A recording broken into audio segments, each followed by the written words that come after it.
Welcome back to the College of Friends YouTube channel. My name is Garrett, and today I'm bringing you a review for Project Power. This is Netflix's new original film, and I was excited to see this. You know, I knew the premise. There's a pill that gives you 5 minutes of superpowers you don't know what you're gonna get until you take it. I thought that sounded cool. I hadn't seen the trailer for it because I just didn't care to watch this trailer. Maybe I should have, because this movie is bad. You're led to believe that this is going to be good just by the acting alone. Like, you have Jamie Foxx and Joseph Gordon-Levitt as the leads in this film, and, I mean, I like both of them a lot, but they're just, I don't know, they're not great in this film. They're fine, they do what they were supposed to, they're okay. Really, it comes down to the editing that makes me really mad, the cinematography. There's so much shaky cam in this film during the action, and especially like the first one that we see with like the pill being used. So much shaky cam, and I couldn't really tell what was going on. Part of that is because most of it is CG, and it was really messy, but even if it's a chase scene through a building, you should still know what's going on. Oh boy, this has some of the worst visual effects in a film I've seen in a long time. Especially modern day. Like, in 5 years from now, this film is going to look even worse than it does today. And I can't believe they did what they did with this film. To give them credit, they used money correctly when they should have for the visual effects. Like, at the end, the visual effects are fine. The stuff at the beginning is fine. It looks good-ish. But there's just this stuff in this middle section of the film that is so atrociously bad that I couldn't believe I was seeing that on screen, considering this is Netflix and they can put money into things. Unless they just randomly picked this up because this wasn't going to have a life anywhere else. But oh boy, Netflix, what a bad decision. This movie doesn't make you feel good. Like, you just feel sad and unhappy and mad at this movie. And the characters and things they do, and the villains, which are so stupid that aren't even villains. Like, they're on the cast list, but they're not given characters. They're just there. And they don't do anything. Which, if I had to grade this movie on its villains, it'd get a 0. Because they're fucking worthless! If you at least had some internal character dilemmas, that would make it at least interesting. But you don't.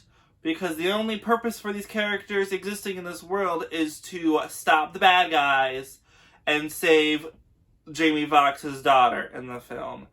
And it's just boring. It was 20 minutes that I figured out this was a bad movie. And then an hour in, I was like, oh, we must be close to the end. This feels like third act territory. No. I still had 50 minutes left. And I was so distraught that I had that much more of this movie. I wasn't going to turn it off because I wanted to film this review for you. And I don't walk out of movies even when they're bad. And this is a bad film, and I was happy I was at least at home and could pause it and take a breather and just let things settle back for me. But if I had to see this in a movie theater, oh boy, I don't know what I would have done. I can't discredit the people behind the camera. There's some good stuff in here. One good-ish fight sequence that I thought was fine. There's some fucking stupid-ass, pointless things in this film that I couldn't believe I was seeing. Joseph Gordon-Levitt's character runs up to a car that is driving, wrapped duct tape around the phone, and stuck it to the car so he could track it. And I'm like, what the fuck? If people don't get pissed about that, I don't know why they would get pissed about Bryce Dallas Howard running away from a Tyrannosaurus Rex in high heels. Don't make sense to me. She can at least do that. He cannot do that with a moving car that is moving forward him, and he was already way behind. I would have taken out maybe 20 minutes of this movie, make it faster paced. A lot of the stuff in the middle didn't really need to happen. Everything just came too easy for these characters. I never felt like they were in any danger, that they were gonna die, or that the stakes were too high or something. And to me, they were able to extrapolate like certain very specific things that animals can do, and then it's just heightened to a complete level. Like, some animals I know can control their own body temperature, but giving the ability to have one woman become Elsa and then become just like a frozen block of ice just seemed like a little bit too much for me. And I wish they went the route that every time you took the pill, you would get a different power instead of the same one. I know that for writing's sake, you have to have the same power for that person, just so there can be consistency and your audience won't get confused.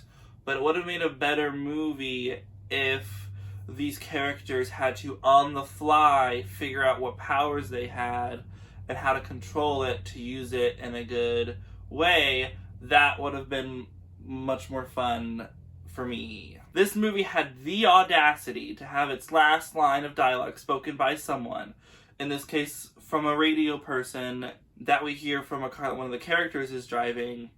Literally the line of dialogue is introducing the song that we hear during the end credits, which is a fourth wall break that's just so stupid to me. It's not clever in any way. It doesn't add anything to the film. You could have used the money to make better CG instead of paying someone to make a song for you that wasn't really good.